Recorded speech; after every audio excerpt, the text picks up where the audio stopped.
എല്ലാ കൂട്ടുകാർക്കും PSC പ്ലസിലെ പുതിയൊരു ക്ലാസ്സിലേക്ക് സ്വാഗതം.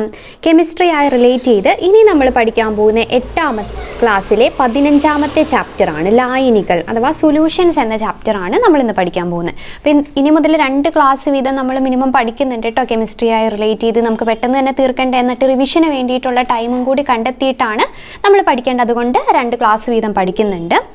അപ്പോൾ ലായനികൾ എന്ന് നമുക്കറിയാം, ഓൾറെഡി നമ്മൾ പഠിച്ചതാണ് ചെറിയൊരു ക്ലാസ്സിൽ കുറച്ച് കാര്യങ്ങളല്ലേ. എന്താണ് ലീനം, ലായകം, ലായനി എന്നുള്ള കാര്യം നമ്മൾ തുടക്കത്തിലെ കെമിസ്ട്രി പഠിക്കുന്ന തുടക്കത്തിലേ പഠിച്ച ഒരു ലെസണാണ് ഇത്. 5ാം ക്ലാസ്സിലെ ചാപ്റ്റർ അല്ലേ. ലീനം എന്താണ്, ലായകം എന്താണ്, ലായനി എന്താണ്, ചെറുതായിട്ട് നമ്മൾ ആ ചാപ്റ്ററിൽ പഠിച്ചിട്ടുണ്ടായിരുന്നു. അതുകൊണ്ടാണ് നമ്മൾ ബേസ് മുതൽ പഠിക്കണം എന്ന് പറഞ്ഞത്. അപ്പോൾ ഈ ചാപ്റ്ററിൽ എന്തൊക്കെ കാര്യങ്ങളാണ് നമുക്ക് പഠിക്കാനുള്ളത് നോക്കാം. ആദ്യം നോക്കിയേ, ഇവിടെ ലായനി ഘടകങ്ങൾ, ലീനത്തിൻ്റെ അവസ്ഥ, ലായകത്തിൻ്റെ അവസ്ഥ, ലായനിയുടെ അവസ്ഥ അങ്ങനെ കൊടുത്തിട്ടുണ്ട്. പിച്ചളയിൽ ഏതൊക്കെ കൂടിയതാണ്? സിങ്കും ചെമ്പുമാണ്. അതിൽ ലീനം എന്ന് പറയുന്നത് ഖരമാണ്, ലായകം എന്ന് പറയുന്നത് ഖരമാണ്. അപ്പോൾ ലായനിയുടെ അവസ്ഥയും എന്തായിരിക്കും? സോളിഡ് അഥവാ ഖരമായിരിക്കും. ഉപ്പ് ലായനിയിൽ ലീനം ഉപ്പാണല്ലേ. അതെന്താണ്? ഉപ്പെന്ന് പറയുന്നത് ഖരമാണ്. ലായകം എന്ന് പറയുന്ന ജലമാണ്, അത് ലിക്വിഡാണ്. നമുക്ക് കിട്ടുന്ന ലായനി എന്തായിരിക്കും? ദ്രാവകം അഥവാ ലിക്വിഡായിരിക്കും. സോഡാവെള്ളത്തിൽ കാർബൺ ഡൈ ഓക്സൈഡ് വാതകമാണ്. ജലം എന്ന് പറയുന്നത് ലിക്വിഡാണ്. നമുക്ക് കിട്ടുന്നത് എന്താണ്? ലായനിയുടെ അവസ്ഥയും ദ്രാവകമാണ് അഥവാ ലിക്വിഡാണ്. ആൽക്കഹോളും ജലവും ചേർന്ന മിശ്രിതത്തിൽ എന്താണ്? രണ്ടും ദ്രാവകമാണല്ലേ. ആൽക്കഹോളും അതോടൊപ്പം തന്നെ ജലവും ദ്രാവകമാണ്. അപ്പോൾ ലായനിയുടെ അവസ്ഥയും എന്തായിരിക്കും? ലിക്വിഡായിരിക്കും. സിമ്പിൾ അല്ലേ. മിക്കവാറും ലായനികളിൽ ലായകത്തിൻ്റെ ഭൗതികാവസ്ഥ തന്നെയായിരിക്കും ലായനിയുടെ ഭൗതികാവസ്ഥ. എന്തിൻ്റെ? ലായകത്തിൻ്റെ ഭൗതികാവസ്ഥ തന്നെയായിരിക്കും ലായനിയുടെയും ഭൗതികാവസ്ഥ എന്നാണ് പറയുന്നത്. ലായകത്തിൻ്റെ ഭൗതിക അവസ്ഥ തന്നെയായിരിക്കും എവിടെ ഉണ്ടാവുന്നത്? ലായനിയുടെ അവസ്ഥയുമായിട്ട് ഉണ്ടാവുന്നത്. മിക്കവാറും അങ്ങനെ ആയിരിക്കും. ഓക്കെ. സാധാരണയായി കുറഞ്ഞ അളവിലുള്ള ഘടകം ലീനമായും കൂടിയ അളവിലുള്ള ഘടകം ലായകമായും കണക്കാക്കുന്നു. കുറഞ്ഞ അളവിലുള്ളത് ഏതാണ്? ലീനമാണ് കേട്ടോ. കുറഞ്ഞ അളവിലുള്ളത് ലീനവും കൂടുതൽ അളവിലുള്ളതാണ് ലായകം. ജലീയ ലായനികളിൽ ഏത് അളവിലായാലും ജലം തന്നെയാണ് ലായകം അല്ലേ. ജലമായിരിക്കും ലായകമായിട്ട് ഉണ്ടാവുന്നത്. ഇപ്പോൾ സാധാരണയായി കുറഞ്ഞ അളവിലുള്ളത് ലീനം, കൂടിയ അളവിലുള്ളത് ലായകം. പിന്നെ ജലീയ ലായനികളിലോ ഏതളവ് തന്നെ ആയാലും അതിൽ ലായകമായിട്ടുണ്ടാകുന്നത് ജലമായിരിക്കും. ഇനി എന്താണ് ഗാഢത അഥവാ കോൺസെൻട്രേഷൻ ഓഫ് സൊല്യൂഷൻ എന്ന് പറയുന്നത്? ലായനിയുടെ ഗാഢത അഥവാ കോൺസെൻട്രേഷൻ ഓഫ് സൊല്യൂഷൻ ആണ് നമ്മൾ പഠിക്കാൻ പോകുന്നത്. എന്താണ്? ഒരു നിശ്ചിത അളവിൽ ലായനിയിൽ ലയിച്ചു ചേർന്ന ലീനത്തിൻ്റെ അളവിനെയാണ് നമ്മൾ ലായനിയുടെ ഗാഢത അഥവാ കോൺസെൻട്രേഷൻ എന്ന് പറയുന്നത്. എന്തിൻ്റെ അളവ്? ലീനത്തിൻ്റെ അളവ്. ഒരു നിശ്ചിത അളവ് ലായനിയിൽ ലയിച്ചു ചേർന്ന ലീനത്തിൻ്റെ അളവിനെയാണ് നമ്മൾ ലായനിയുടെ ഗാഢത എന്ന് പറയുന്നത്. നമുക്ക് നോക്കിയേ, ഇവിടെ നോക്കിയേ, ലീനത്തിൻ്റെ അളവ് കൂടുതലുള്ള ലായനിക്ക് ഗാഢത കൂടുതലാണെന്ന് പറയാം. ഒരു എക്സാമ്പിൾ കാണിച്ചേക്കുന്നത് നമുക്കൊന്ന് വായിച്ചു നോക്കാം. അപ്പോൾ നിങ്ങൾക്ക് പെട്ടെന്ന് മനസ്സിലാവും. 2 ഗ്ലാസ്സുകളിൽ ഒരേ അളവിൽ ജലം എടുക്കുക. ഒന്നാമത്തേതിൽ 1 or 2 തരി പൊട്ടാസ്യം പെർമാഗ്നേറ്റ് എടുക്കാം. 4 or 5 തരികൾ രണ്ടാമത്തേലും ഇടുക. അപ്പോൾ ഒന്നാമത്തേൽ നമ്മൾ 2 തരി ഇട്ടു, രണ്ടാമത്തെ ഗ്ലാസ്സിൽ നമ്മൾ ഒരു 5 തരി ഇട്ടു എന്ന് വിചാരിക്കാം അല്ലേ. അപ്പം അതിലുണ്ടാകുന്ന വ്യത്യാസം, ആ 2 ഗ്ലാസ്സിലെയും ലായനികളിൽ നിറവ്യത്യാസം ഉണ്ടാവുമല്ലോ, കുറച്ചിട്ടതും കൂടിയിട്ടതും തമ്മിൽ. അതാണ് ഗാഢത എന്നതുകൊണ്ട് ഉദ്ദേശിക്കുന്നത്. ലീനത്തിൻ്റെ അളവ് കൂടുതലുള്ള ലായനിക്ക് ഗാഢത എങ്ങനെയായിരിക്കും? കൂടുതലായിരിക്കും. ഒരു നിശ്ചിത അളവ് ലായനിയിൽ ലയിച്ചു ചേർന്ന ലീനത്തിൻ്റെ അളവാണ് ലായനിയുടെ ഗാഢത. ഒരു ലായനിയിൽ ലീനത്തിൻ്റെ അളവ് കുറവാണെങ്കിൽ അത് നേർത്ത ലായനിയും കൂടുതലാണെങ്കിൽ ഗാഢലായനിയുമാണ്. കണ്ടോ? കുറവാണെങ്കിൽ നമ്മളതിനെ നേർത്ത ലായനി എന്നും കൂടുതലാണെങ്കിൽ നമ്മളതിനെ ഗാഢലായനി എന്നുമാണ് പറയുന്നത്. ഇനി ഇവിടെ സൈഡിലായിട്ടൊരു കാര്യമുണ്ട്. എന്താണ്? ഗാഢത പ്രസ്താവിക്കാം എന്നുള്ളത്. നമുക്ക് നോക്കാം. ഒരു ലായനിയുടെ ഗാഢത പ്രസ്താവിക്കാൻ പല അളവുകളും ഉപയോഗിച്ചു വരുന്നു. മാസ് പെർസെൻറ്റേജ് അതിലൊരെണ്ണമാണിത്. മാസ് പെർസെൻറ്റേജ് ലായനിയിൽ ലയിച്ചു ചേർന്ന ലീനത്തിൻ്റെ അളവ് ശതമാനത്തിൽ പ്രസ്താവിക്കുന്നതിനെയാണ് നമ്മൾ മാസ് പെർസെൻറ്റേജ് എന്ന് പറയുന്നത്. ലായനിയിൽ ലയിച്ചു ചേർന്ന ലീനത്തിൻ്റെ അളവ് ശതമാനത്തിൽ പ്രസ്താവിക്കുന്ന രീതിയാണിത്. അതായത് 100 ഗ്രാം ലായനിയിൽ എത്ര ഗ്രാം ലീനം അടങ്ങിയിരിക്കുന്നു എന്ന് പ്രസ്താവിക്കുന്നു. നോക്കിയേ, മാസ് പെർസെൻറ്റേജ് എങ്ങനെയാണ് കണ്ടുപിടിക്കുന്നത്? ലീനത്തിൻ്റെ മാസ് ബൈ ലായനിയുടെ മാസ് ഇൻറ്റു 100. പിന്നെ ഉള്ളത് ppm അഥവാ പാർട്സ് പെർ മില്യൺ. എന്താ നോക്കിയേ, ഒരു നിശ്ചിത മാസ് ലായനിയെ ദശലക്ഷം, അതായത് 1 മില്യൺ ദശലക്ഷം ഭാഗങ്ങളാക്കിയാൽ അതിൽ എത്ര ഭാഗമാണ് ലീനം എന്ന് സൂചിപ്പിക്കുന്ന അളവാണ് പാർട്സ് പെർ മില്യൺ. ഒരു നിശ്ചിത മാസ് ലായനിയെ ദശലക്ഷം ഭാഗങ്ങളാക്കിയാൽ അതിൽ എത്ര ഭാഗമാണ് ലീനം എന്ന് സൂചിപ്പിക്കുന്ന അളവിനെയാണ് നമ്മൾ പാർട്സ് പെർ മില്യൺ എന്ന് പറയുന്നത്. Parts per million. വളരെ കുറഞ്ഞ അളവിൽ അടങ്ങിയിരിക്കുന്ന ലീനത്തിൻ്റെ സാന്നിധ്യം പ്രസ്താവിക്കാനാണ് സാധാരണ ppm ഉപയോഗിക്കുന്നത്. ഉദാഹരണത്തിന് കുടിവെള്ളത്തിൽ അനുവദനീയമായ ക്ലോറിൻ്റെ അളവ് 4 ppm ആണ്. ഇമ്പോർട്ടൻ്റ് ആണ്, ഓർത്ത് വയ്ക്കണം കേട്ടോ.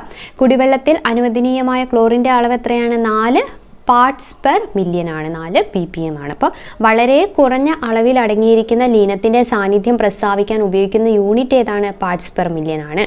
പിന്നെ നമ്മൾ ആദ്യം പഠിച്ചത് എന്തായിരുന്നു? മാസ് പെർസെൻറ്റേജ് അല്ലേ? ലായനിയിൽ ലയിച്ചു ചേർന്ന ലീനത്തിൻ്റെ അളവ് ശതമാനത്തെ പ്രസ്താവിക്കുന്നതാണ് മാസ് പെർസെൻറ്റേജ് എന്ന് പറയുന്നത്. ലായനിയുടെ ഗാഢത സൂചിപ്പിക്കുവാനുള്ള മറ്റ് ചില സ്രോതസ്സുകളാണ് വോളിയം പെർസെൻറ്റേജ്, മൊളാരിറ്റി, മൊളാറ്റിലിറ്റി, നോർമാലിറ്റി എന്നിവ. അപ്പം ഗാഢത സൂചിപ്പിക്കാൻ വേണ്ടി തന്നെ നമ്മൾ യൂസ് ചെയ്യുന്നതാണ് ഇത് വോളിയം പെർസെൻറ്റേജ്, പിന്നെ ഏതാണ് മൊളാരിറ്റി, മൊളാലിറ്റി, പിന്നെ നോർമാലിറ്റി മുതലായവ. ഇനി നമുക്ക് 3 കാര്യങ്ങൾ പഠിക്കാണ്ട്. എന്തൊക്കെയാണ്? സാച്ചുറേറ്റഡ് സൊല്യൂഷൻ അഥവാ പൂരിത ലായനി, പിന്നെയോ അപൂരിത ലായനി, പിന്നെ അതിപൂരിത ലായനി. നമുക്ക് നോക്കാം. സാച്ചുറേറ്റഡ് സൊല്യൂഷൻ അഥവാ പൂരിത ലായനിയുണ്ട്, പിന്നെയോ അപൂരിത ലായനി കണ്ടോ, പിന്നെ സൂപ്പർ സാച്ചുറേറ്റഡ് സൊല്യൂഷൻ അഥവാ അതിപൂരിത ലായനി. നോക്കാം എന്താണ്. ആദ്യം പൂരിത ലായനി അഥവാ സാച്ചുറേറ്റഡ് സൊല്യൂഷൻ നോക്കാം. വ്യത്യസ്ത പദാർത്ഥങ്ങൾ ഒരേ ലായകത്തിൽ ലയിക്കുന്നത് ഒരേ അളവിലാണോ? ഒരു പ്രവർത്തനം നമുക്ക് നോക്കാം. എന്താ പറഞ്ഞിരിക്കുന്നത്? 2 ബീക്കറുകളിൽ 50 ml വീതം ജലം എടുക്കുക, 100 ഗ്രാം വീതം പൊടിച്ച ഉപ്പും അമോണിയം ക്ലോറൈഡും എടുക്കുക. ഒരു ബീക്കറിലെ ജലത്തിൽ ഉപ്പ് കുറേശ്ശെയായി ലയിപ്പിക്കുക. അങ്ങനെ തുടർന്നുകൊണ്ടിരിക്കുക. ഉപ്പ് വീണ്ടും ലയിക്കാത്ത അവസ്ഥ വരുന്നു അല്ലേ? ഉപ്പ് വീണ്ടും നമ്മളിങ്ങനെ ലയിച്ച് അവസാനം അത് ലയിക്കാത്തൊരവസ്ഥ വരും. അതിനെയാണ് അങ്ങനെ പരമാവധി ലീനം ലയിച്ചു ചേർന്ന ഇത്തരം ലായനിയാണ് നമ്മൾ എന്ത് പറയുന്നത്? പൂരിത ലായനി എന്ന് പറയുന്നത്. ഒരു നിശ്ചിത താപനിലയിൽ പരമാവധി ലീനം ലയിച്ചു ചേർന്നാൽ കിട്ടുന്ന ലായനിയാണ് പൂരിത ലായനി അഥവാ സാച്ചുറേറ്റഡ്. പരമാവധി ആയി, ഓക്കെ, എത്രയാണോ പറ്റുന്നത് അത്രയും ആയി, അതിനെയാണ് നമ്മൾ എന്ത് പറയുന്നത്? പൂരിത ലായനി എന്ന് പറയുന്നത്. ഒരു നിശ്ചിത താപനിലയിൽ പരമാവധി ലീനം ലയിച്ചു ചേർന്നാൽ കിട്ടുന്ന ലായനിയാണ് പൂരിത ലായനി അഥവാ സാച്ചുറേറ്റഡ് സൊല്യൂഷൻ. രണ്ടും പഠിക്കണം കേട്ടോ. ഡിഗ്രിക്കാരാണെങ്കിൽ ഇംഗ്ലീഷ് എന്തായാലും പഠിക്കുക. Saturated solution. പൂരിത ലായനി ഉണ്ടാകുന്നതിന് മുമ്പുള്ള അവസ്ഥയിൽ ലായനിയെ അപൂരിത ലായനി എന്ന് വിളിക്കുന്നു. ഇപ്പം നമ്മൾ ആദ്യം പറഞ്ഞ പോലെ തന്നെ ഒരു ബീക്കർ എടുത്തു, അതിലേക്ക് വെള്ളമൊക്കെ ഒഴിച്ച് നിറച്ചു, പിന്നെ അതിലേക്ക് ഉപ്പിട്ടു അല്ലേ? ഉപ്പിട്ടിട്ടിട്ട് ഇങ്ങനെ കറക്കിക്കൊണ്ടിരിക്കുകയാണ്. അപ്പോൾ അത് എന്താണ്, ഇനി ലീനം ചേർക്കാൻ പറ്റാത്ത ഒരു അവസ്ഥ വന്നിട്ടുണ്ടല്ലോ, അതായിരുന്നു പൂരിത ലായനി. ആ പൂരിത ലായനിക്ക് തൊട്ട് മുമ്പുള്ള അവസ്ഥയാണ് നമ്മൾ എന്ത് പറയുന്നത്? അപൂരിത ലായനി എന്ന് പറയുന്നത്.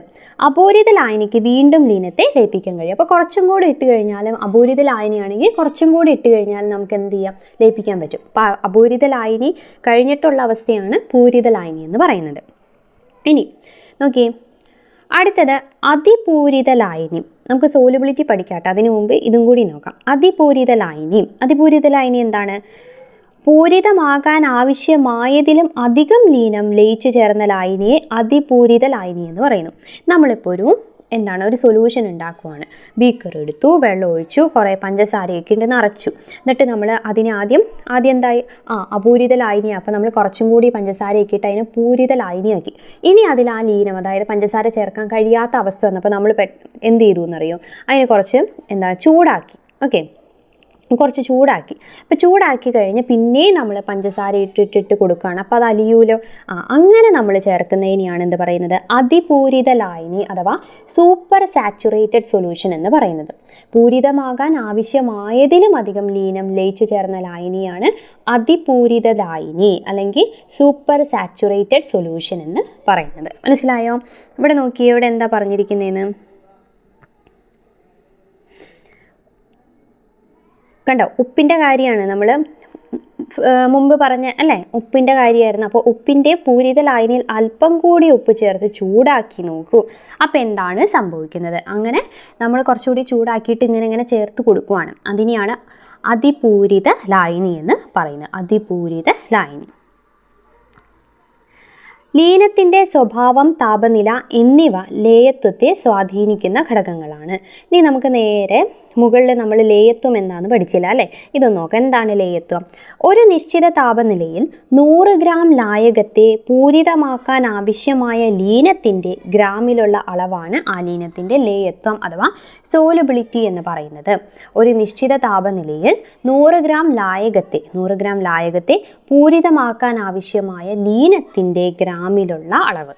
എന്താ പറയുന്നത്? ഒരു നിശ്ചിത താപനിലയിൽ 100 ഗ്രാം ലായകത്തെ പൂരിതമാക്കാൻ ആവശ്യമായ ലീനം, ആ ലീനത്തിൻ്റെ ഗ്രാമിലുള്ള അളവാണ്. അപ്പോൾ നമ്മൾ എത്രയാണ് 100 ഗ്രാം വെള്ളം എടുത്തു. അപ്പോൾ ആ 100 ഗ്രാം വെള്ളത്തെ പൂരിതമാക്കാൻ ആവശ്യമായ ലീനം, അതായത് ഇപ്പോൾ ഷുഗറോ ഉപ്പോ എത്രയാണ്, അതിൻ്റെ ഗ്രാമിലുള്ള അളവിനെയാണ് നമ്മൾ സോലബിലിറ്റി അതല്ലെങ്കിൽ ലേയത്വം എന്ന് പറയുന്നത്.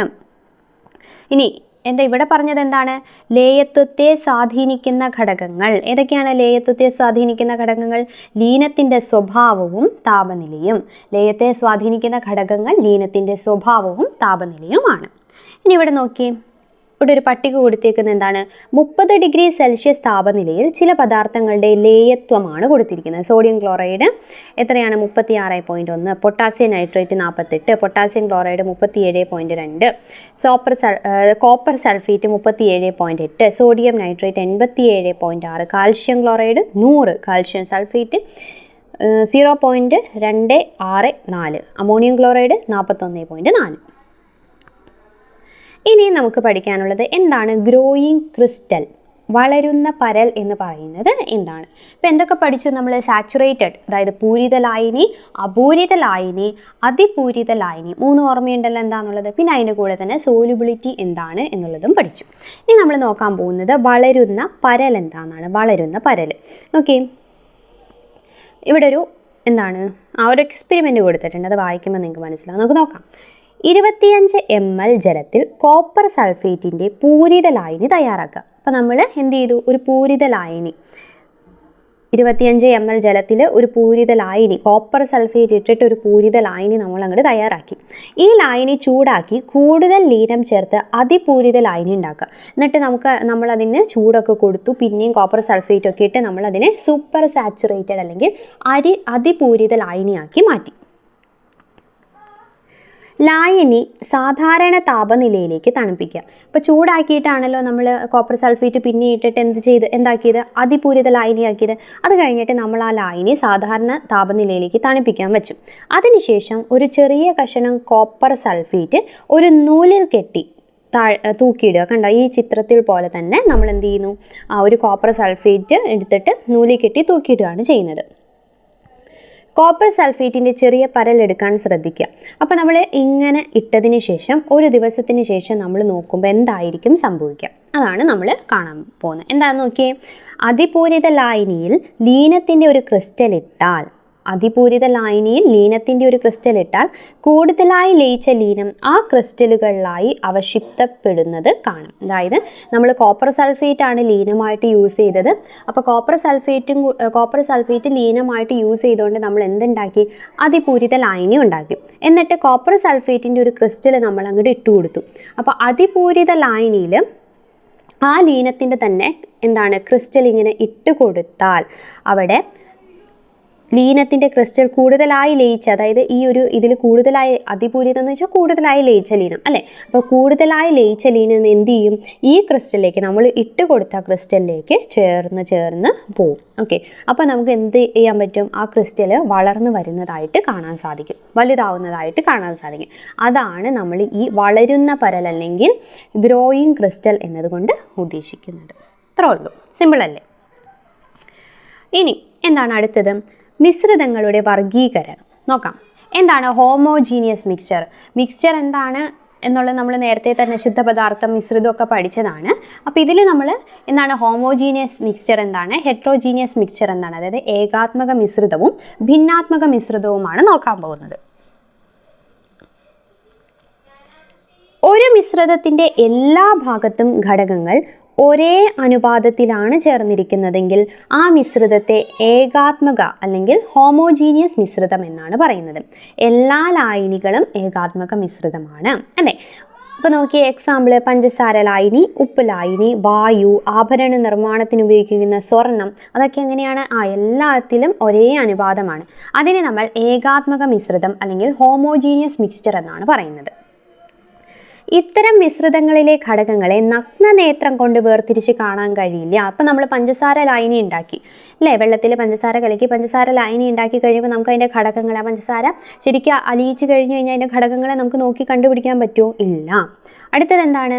ഒരു മിശ്രിതത്തിൻ്റെ എല്ലാ ഭാഗത്തും ഘടകങ്ങൾ ഒരേ അനുപാതത്തിലല്ല ചേർന്നിരിക്കുന്നതെങ്കിൽ ആ മിശ്രിതത്തെ ഭിന്നാത്മക മിശ്രിതം അല്ലെങ്കിൽ ഹെട്രോജീനിയസ് മിക്സ്ചർ എന്നാണ് പറയുന്നത്. ഇപ്പോൾ ഉപ്പും മണലും കൂടി മിക്സ് ചെയ്യുന്നു, അല്ലെങ്കിൽ ചെളി വെള്ളം അല്ലേ, ചെളിയൊക്കെ ഇങ്ങനെ താഴേക്ക് അടിഞ്ഞു നിൽക്കും. മണ്ണെണ്ണയും വെള്ളവും നമ്മൾ കഴിഞ്ഞ തവണ സെപ്പറേറ്റിംഗ് ഫണലിൽ ആ ക്ലാസ്സിൽ പറഞ്ഞതാണ് അല്ലേ, മണ്ണെണ്ണയും വെള്ളത്തിൻ്റെ കാര്യമൊക്കെ. അപ്പോൾ അതിന് നമ്മൾ എന്താണ് പറയുന്നത്? ഭിന്നാത്മക മിശ്രിതം അഥവാ ഹെട്രോജീനിയസ് മിക്സ്ചർ എന്നാണ് പറയുന്നത്. അപ്പോൾ എന്താണ് ഹോമോജീനിയസ് മിക്സ്ചർ എന്നും ഹെട്രോജീനിയസ് എന്നും മനസ്സിലായാലും എക്സാമ്പിളും കൂടി ഓർത്തു വയ്ക്കുക. ഇനി നമുക്ക് പഠിക്കാനുള്ള 3 കാര്യമാണ്. എന്തൊക്കെയാണ്? യഥാർത്ഥ ലായനിയെ നമ്മൾ ട്രൂ സൊല്യൂഷൻ എന്ന് പറയുന്നു. കൊളോയിഡിനെ കൊളോയിഡ് എന്ന് തന്നെ, സസ്പെൻഷൻ തന്നെ. ഇതും കൂടി പഠിച്ചു കഴിഞ്ഞാൽ ഏകദേശം ഈ ഒരു ചാപ്റ്റർ നമുക്ക് തീർന്നു എന്ന് പറയാം. നോക്കാം എന്തൊക്കെയാണെന്നുള്ളത്. ഇവിടെ നോക്കി 3 ബീക്കർ ഉണ്ട്. അതിലൊന്നാമത്തേതിൽ കോപ്പർ സൾഫേറ്റും ജലവും, രണ്ടാമത്തേതിൽ പാലും ജലവും, മൂന്നാമത്തേതിൽ ചോക്ക് പൊടിയും ജലവുമാണ് കൊടുത്തിട്ടുള്ളത്. അപ്പോൾ ഇതിൽ നിന്ന് നമ്മൾ ഏതാണ് ട്രൂ സൊല്യൂഷൻ, ഏതാണ് കൊളോയിഡ്, സസ്പെൻഷൻ എന്നാണ് കണ്ടുപിടിക്കുന്നത്. നോക്കാം. ഇതിൽ ഇവിടെ ഓരോ എക്സ്പെരിമെൻ്റ് നിങ്ങൾ ചെയ്ത് നോക്കേണ്ട കാര്യം എന്ന രീതിയിൽ കൊടുത്തിട്ടുണ്ട്. കണ്ടോ, എന്താണ്?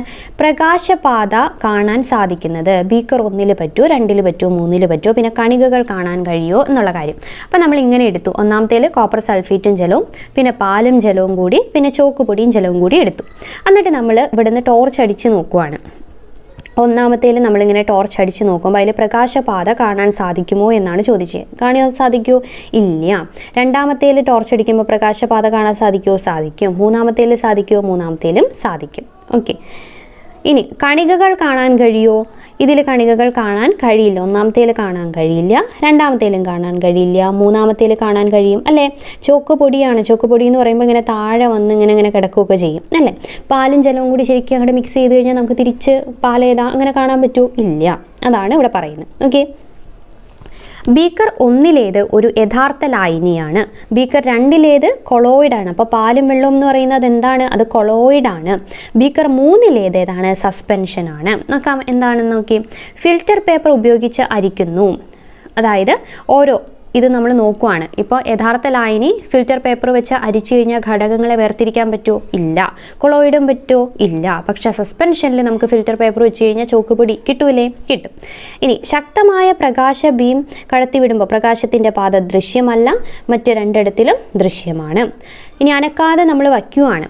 അപ്പോൾ അടിയിലേക്ക് പദാർത്ഥം, അതായത് നമ്മൾ വെള്ളത്തിനോടൊപ്പം ചേർത്ത പദാർത്ഥം അടിയിലേക്ക് വരുമെന്നാണ് ചോദിച്ചിരിക്കുന്നത്. ഒന്നാമത്തെ യഥാർത്ഥ ലായനിയിൽ വരില്ല, രണ്ടാമത്തേലും വരില്ല, മൂന്നാമത്തേൽ പദാർത്ഥം അടിഞ്ഞു വരികയാണ് ചെയ്യുന്നത്. അപ്പോൾ എന്താണ് യഥാർത്ഥ ലായനി അഥവാ ട്രൂ സൊല്യൂഷൻ, പിന്നെ കൊളോയിഡും സസ്പെൻഷനും എന്ന് മനസ്സിലായല്ലോ. യഥാർത്ഥ ലായനിയിൽ പ്രകാശത്തിൻ്റെ പാത ദൃശ്യമല്ല, കൊളോയിഡിൽ പ്രകാശപാത ദൃശ്യമാണ്, സസ്പെൻഷനിലോ പതിക്കുന്ന പ്രകാശം പ്രതിപദിക്കുന്നു. ഓക്കെ.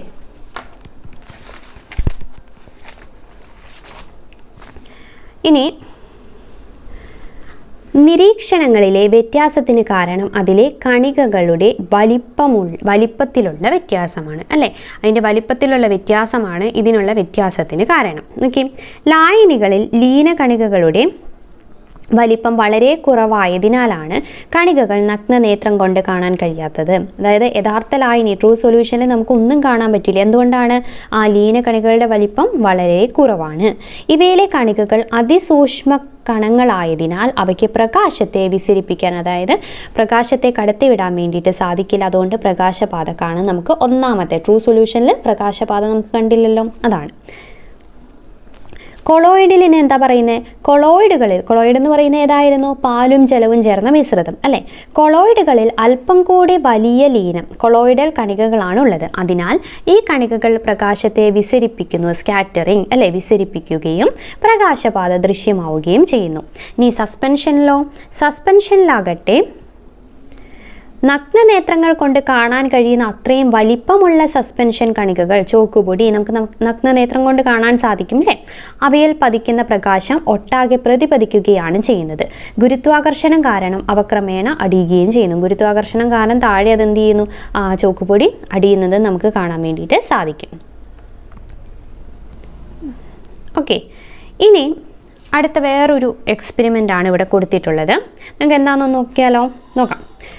ഒരു ബീക്കറിൽ 50 ml ജലമെടുത്ത് അതിൽ 2 ഗ്രാം സോഡിയം തയോസൾഫേറ്റ്, ഏതാണ് സോഡിയം തയോസൾഫേറ്റ് ചേർത്ത് ലായനി തയ്യാറാക്കുക. അപ്പോൾ നമ്മൾ വെള്ളം എടുത്തു, അതിലേക്ക് സോഡിയം തയോസൾഫേറ്റ് ഇട്ടു, എന്നിട്ട് ലായനി തയ്യാറാക്കി അല്ലേ. എന്നിട്ട് ചിത്രത്തിൽ കാണുന്നത് പോലെ ബീക്കർ പ്രകാശപാതയിൽ ക്രമീകരിച്ച ശേഷം 2-3 തുള്ളി നേർപ്പിച്ച ഹൈഡ്രോക്ലോറിക് ആസിഡ് ചേർത്തിളക്കുക. എന്നിട്ട് നമ്മൾ അതിലേക്ക് HCl അഥവാ ഹൈഡ്രോക്ലോറിക് ആസിഡും കൂടി ചേർത്തു. സോഡിയം തയോസൾഫേറ്റും ഹൈഡ്രോക്ലോറിക് ആസിഡും തമ്മിൽ പ്രവർത്തിക്കുമ്പോൾ സൾഫർ അവക്ഷിപ്തപ്പെടുന്ന രാസപ്രവർത്തനം നടക്കുന്നു. പ്രവർത്തനത്തിന് മുമ്പ് ഈ മിശ്രിതം ലായനിയാണ്. അപ്പോൾ പ്രവർത്തനത്തിന് മുന്നേ എന്തായിരുന്നു? അത് ലായനി, ട്രൂ സൊല്യൂഷൻ ആയിരുന്നു. അതായത് ട്രൂ സൊല്യൂഷൻ എന്ന് പറയുന്നത് എന്താണ്? ഈ ഒരു പാത കാണാൻ സാധിക്കില്ല. അതായത് HCl ചേർക്കുന്നതിന് മുന്നേ ഇതൊരു ട്രൂ സൊല്യൂഷൻ ആയിരുന്നു. നിമിഷങ്ങൾക്കകം സൾഫർ ആറ്റങ്ങൾ കൂടുതലായി വേർതിരിയുമ്പോൾ അവ കൂടിച്ചേർന്ന് വലിപ്പം കൂടിയ കണികളായി ലായനി എന്തായി മാറി? കൊളോയിഡായി മാറി. അപ്പം നമ്മൾ ആദ്യം ഒരു ബീക്കർ എടുത്തു, അതിലേക്ക് വെള്ളം ഒഴിച്ചു, അതിലേക്ക് എന്തിട്ടു? സോഡിയം തയോസൾഫേറ്റ് ഇട്ടു. ആ സമയത്ത് നമ്മളൊരു ടോർച്ച് അടിച്ച് നോക്കിയാൽ നമുക്കൊന്നും കാണാൻ പറ്റില്ല. കാരണം ആ സമയത്ത് അതൊരു ട്രൂ സൊല്യൂഷൻ ആയിരുന്നു, അല്ലെങ്കിൽ യഥാർത്ഥ ലായനി ആയിരുന്നു. അത് കഴിഞ്ഞിട്ട് നമ്മൾ HCl ഇട്ടു. HCl ഇട്ടപ്പോൾ എന്ത് സംഭവിച്ചു? ഈ ഹൈഡ്രോക്ലോറിക് ആസിഡും സോഡിയം തയോസൾഫേറ്റും തമ്മിൽ പ്രവർത്തിച്ച് സൾഫർ അവക്ഷിപ്തപ്പെടുക അല്ലേ. അപ്പോൾ അതെന്തായി മാറി? അത് കുറച്ചു നേരം കഴിഞ്ഞപ്പോൾ കൊളോയിഡ് രൂപത്തിലായപ്പോൾ അതിൽ പ്രകാശപാത ദൃശ്യമാവുകയും ചെയ്തു. സമയം കഴിയുന്തോറും കൂടുതൽ സൾഫർ കണങ്ങൾ വേർതിരിക്കുകയും കണികകളുടെ വലിപ്പം വർദ്ധിക്കുകയും ചെയ്യുന്നു. അങ്ങനെ മിശ്രിതം സസ്പെൻഷനായി മാറി. എന്നിട്ട് കുറച്ച് നേരം കൂടി നമ്മൾ കൂടുതൽ വെച്ചപ്പോൾ എന്തായി? ആ കണികകളൊക്കെ വലുതായി. അപ്പോൾ അതെന്തായി മാറി? സസ്പെൻഷനായി മാറി. ഓക്കെ, അതാണ് ഇവിടെ പറയുന്നത്. മനസ്സിലായാലോ? കൊളോയിഡ്, സസ്പെൻഷൻ അങ്ങനെ മാറി വന്ന ആ ഒരു സംഭവമാണ് ഇവിടെ പറഞ്ഞത്. ഇനി നമുക്ക് പഠിക്കാനുള്ളത് കൃത്രിമ പാനീയങ്ങൾ എന്ന് പറയുന്ന ടോപ്പിക്ക്. കുറച്ചേ ഉള്ളൂ, അതിൽ കുറച്ച് കാര്യങ്ങളൊക്കെ ഉള്ളൂ. നമുക്ക് നോക്കാം എന്താ പറയുന്നതെന്ന് നോക്കാം. നാം ഉപയോഗിക്കുന്ന പല ജ്യൂസുകളും കൊളോയിഡ് രൂപത്തിലുള്ള പാനീയങ്ങളാണ് അല്ലേ? കൊളോയിഡ് അല്ലേ? ഇപ്പോൾ പെപ്സി എല്ലാം നമ്മൾ എന്താണ് ആ ഒരു രീതിയിൽ തന്നെ നമുക്കത് വേർതിരിച്ച് കാണാൻ വേണ്ടിയിട്ട് സാധിക്കുമോ? ഇല്ല. എല്ലാ സ്പേസിൽ ഇപ്പം നമ്മൾ പെപ്സി കുറച്ചെടുത്താലും കൂടുതലെടുത്താലും എപ്പോൾ നമ്മൾ കുടിച്ചു കഴിഞ്ഞാലും അതിന് ഒരേ ടേസ്റ്റ് തന്നെ ആയിരിക്കും അല്ലേ? അതാണ് കൊളോയിഡ് എന്ന് പറയുന്നത്. ഇനി എന്താണ് സ്റ്റെബിലൈസർ എന്ന് നോക്കി. കണികകൾ അടിയുന്നത് തടയാനായി കൃത്രിമ പാനീയങ്ങളിൽ ചേർക്കുന്ന രാസവസ്തുക്കളാണ് സ്റ്റെബിലൈസറുകൾ. അപ്പം നമ്മൾ വെള്ളവും കൂടി മിക്സ് ചെയ്ത് ചോക്കുപൊടി ഇങ്ങനെ താഴെ കിടക്കുന്ന പോലെ കിടന്നു കഴിഞ്ഞാൽ രസം ഉണ്ടാവോ? ഇല്ല. അപ്പോൾ കണികകൾ അടിയുന്നത് തടയാനായി കൃത്രിമ പാനീയങ്ങളിൽ ചേർക്കുന്നതിനെയാണ് നമ്മൾ സ്റ്റെബിലൈസറുകൾ, ആ രാസവസ്തുവിനെയാണ് നമ്മൾ സ്റ്റെബിലൈസറുകൾ എന്ന് പറയുന്നത്. അപ്പോൾ അതിന് എക്സാമ്പിളാണ് ഏതൊക്കെ?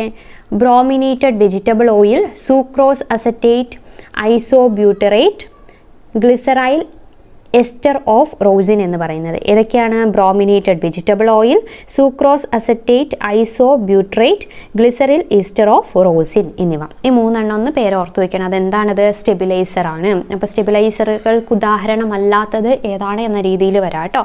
അപ്പോൾ brominated vegetable oil, sucrose acetate, isobutyrate, glyceryl ester of rosin. Okay, ഇനി രാസവസ്തു ചേർക്കുന്ന പാനീയം അല്ലെങ്കിൽ ഭക്ഷ്യപദാർത്ഥം, അതിൻ്റെ ഉപയോഗം. ഈ ബോക്സ് ഇങ്ങനെ തന്നെ പഠിക്കണം. നമ്മൾ ടാർട്രാസിനൊക്കെ നേരത്തെ പഠിച്ചതാണ് അല്ലേ? എറിത്രോസിൻ അതൊക്കെ നേരത്തെ പഠിച്ചാണെന്നും കൂടി നോക്കാം നമുക്ക്. ഭക്ഷ്യപദാർത്ഥങ്ങളിൽ ടാർട്രാസിൻ ചേർക്കുന്നത് എന്തിനു വേണ്ടിയിട്ടാണ്? മഞ്ഞ നിറം ലഭിക്കാൻ അല്ലേ? മഞ്ഞ നിറം ലഭിക്കാനാണ് ടാർട്രസിൻ, മഞ്ഞ നിറം ലഭിക്കാൻ. ഇനി എറിത്രോസിൻ ആണെങ്കിലോ ചുവപ്പ് നിറം ലഭിക്കാൻ. വാനിലിൻ എന്ന് പറയുന്ന രുചി കൂട്ടാൻ അല്ലേ? വാനിലയുടെ ഇത് ഓർത്താൽ മതി, രുചി കൂട്ടാനാണ്. പിന്നെ ഫോസ്ഫോറിക് ആസിഡ് നമ്മൾ കൃത്രിമ പാനീയങ്ങളിലാണ് ചേർക്കുന്നത്. എന്തിനു വേണ്ടിയിട്ടാണ്? പുളി രുചി കിട്ടാൻ വേണ്ടിയിട്ടാണ് ഫോസ്ഫോറിക് ആസിഡ് ചേർക്കുന്നത്, പുളി രുചി കിട്ടാൻ. പിന്നെ അലൈൽ ഹെക്സോയേറ്റ് എന്തിനാണ്? ഭക്ഷ്യപദാർത്ഥത്തിൽ സുഗന്ധത്തിന് വേണ്ടി, ഇപ്പോൾ പൈനാപ്പിളിൻ്റെ സുഗന്ധമൊക്കെ കിട്ടില്ലേ, അതിന് വേണ്ടി ചേർക്കുന്നതാണ് അലൈൽ ഹെക്സോയേറ്റ് എന്ന് പറയുന്നത്, അലൈൽ ഹെക്സൈനോയേറ്റ്. ഓക്കെ, അപ്പോൾ ഈ ഒരു ബോക്സും ഇങ്ങനെ തന്നെ പഠിക്കണം. ഒന്നാമത്തെ രണ്ടാമത്തെ ഒക്കെ നമുക്ക് പഠിച്ചാണ്, മൂന്നാമത്തെ നമുക്കറിയാം. പിന്നെ ആസിഡ് ചേർക്കുമ്പോൾ എന്തായിരിക്കും, ഒരു പുളിരുചിയാണ് കിട്ടുന്നത്. പിന്നെ ഈ അലൈൽ ഹെക്സനോയേറ്റ് എന്നുള്ളതും കൂടി ഒന്ന് ഓർത്തു വയ്ക്കുക, ഭക്ഷ്യപദാർത്ഥം സുഗന്ധത്തിന്. ഓക്കെ, ഇത്രയും കാര്യങ്ങളാണ് ഈ ഒരു ചാപ്റ്ററിൽ നമുക്ക് പഠിക്കാനുള്ളൂ. അത്ര വലിയ ചാപ്റ്റർ ഒന്നുമല്ല അല്ലേ, നമുക്ക് സിമ്പിളായിട്ട് പഠിച്ചെടുക്കാൻ കുറച്ച് കാര്യങ്ങളേ ഉള്ളൂ. ഒരു സെറ്റ് എന്ന രീതിയിൽ ഇപ്പോൾ ആദ്യം നമ്മൾ എന്തൊക്കെ പഠിച്ചു? സാച്ചുറേറ്റഡ് സൊല്യൂഷൻ അല്ലേ, പൂരിത ലായനി, പൂരിതം, പിന്നെയോ അപൂരിതം അല്ലേ, അപൂരിതം, അതിപൂരിതം, ആ ഒരു സെക്ഷൻ അങ്ങനെ പഠിക്കാം. പിന്നെ ഏകാത്മക മിശ്രിതം ഉണ്ടായിരുന്നു, അതോടൊപ്പം തന്നെ ഭിന്നാത്മക മിശ്രിതവും ഉണ്ടായിരുന്നു. പിന്നെ യഥാർത്ഥ ലായിനി, കൊളോയിഡ്, സസ്പെൻഷൻ, പിന്നെ ഇപ്പോൾ പഠിച്ച ഈ ബോക്സ്. ഇത്രയും കാര്യങ്ങളാണ് ഇമ്പോർട്ടൻ്റ് ആയിട്ട് പഠിക്കാനുള്ളൂ. പിന്നെ ഏറ്റവും തുടക്കത്തിൽ നമ്മൾ പറഞ്ഞ എന്താണ് കോൺസെൻട്രേഷൻ അല്ലേ, കോൺസെൻട്രേഷൻ ഓഫ് സൊല്യൂഷൻ, ലായനിയുടെ ഗാഢത എന്താണ് എന്നൊക്കെ ഒന്ന് ടോട്ടലായിട്ട് ബാക്കി കാര്യങ്ങളൊന്ന് മനസ്സിലാക്കി വയ്ക്കാം. അപ്പോൾ ഈ ക്ലാസ് എല്ലാവർക്കും ഇഷ്ടപ്പെട്ടു എന്ന് കരുതുന്നു. നിങ്ങൾ എപ്പോൾ ക്ലാസ് കണ്ടാലും ക്ലാസ് ഇഷ്ടമാവുകയാണെങ്കിൽ ലൈക്ക് ചെയ്യാനും അതോടൊപ്പം തന്നെ കമൻറ്റ് ചെയ്യാനും മറക്കരുത് കേട്ടോ. നിങ്ങളുടെ ലൈക്കും കമൻറ്റൊക്കെയാണ് ഒരു സപ്പോർട്ടായിട്ട് നമ്മൾക്ക് ഒരു മോട്ടിവേഷൻ എന്ന രീതിയിലുള്ളത് ക്ലാസ് ചെയ്യാൻ വേണ്ടിയിട്ട്. അപ്പോൾ ലൈക്ക് ചെയ്യുക, കമൻറ്റ് ചെയ്യുക, നിങ്ങളുടെ കൂട്ടുകാർക്ക് ഈ ചാനലൊന്ന് ഷെയർ ചെയ്ത് കൊടുക്കുകയും ചെയ്യുക.